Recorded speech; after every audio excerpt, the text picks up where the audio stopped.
which again was unusual, but where they started off manufacturing, apart from west coast of America.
And in those days, children could buy cigarettes on behalf of their parents and had a lot more freedom to run around the neighbourhood. And so my mother used to dispatch me to the shops to buy her cigarettes, and I'd run to the shops and run back. And over the course of time, I tried to run a little bit faster and a little bit faster each time. And that was the very beginnings of my running, which was calibrated by how quickly I could get to the newsagents and back.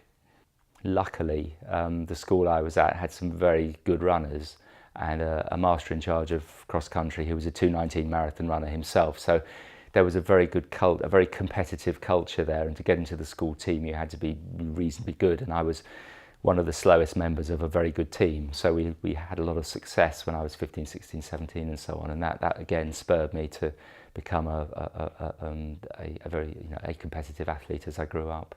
I think especially these days, I think running's being seen as a component of mindfulness and that ability to be away from the stresses and strains of everyday life. It's very purifying as well. I find if I don't go for a run for 2 or 3 days, I feel like I really need to get out of doors and be in the open air.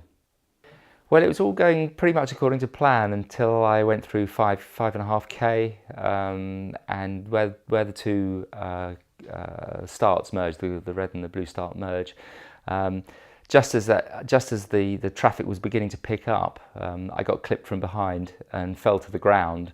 And as I fell to the ground, my arm locked, and so I fell to the ground. The forces shot up my arm and broke my humerus in 4 places. So I spent the rest of the race nursing what was quite a significant injury. But being an ever-present, I managed to get myself round and still remained an ever-present by the time the race was through. Well, I stopped to put a sling on in the St John's tent at about 4 miles. No, it was out of the question. As long as no one was going to pull me from the race, there was no way I was going to not continue. At the base level, people say, well, how do you want the race to go? And I always say, well, the absolute priority is to get around and finish. And so I tick that box. I've had a checkered build-up this year, leaving the arm recovery aside. But I'm running reasonably well at the moment, and I'm hopeful I can get under 3 hours. But I don't want to really put myself under that sort of pressure these days. And after last year's race, I'll just be happy to get through it in one piece.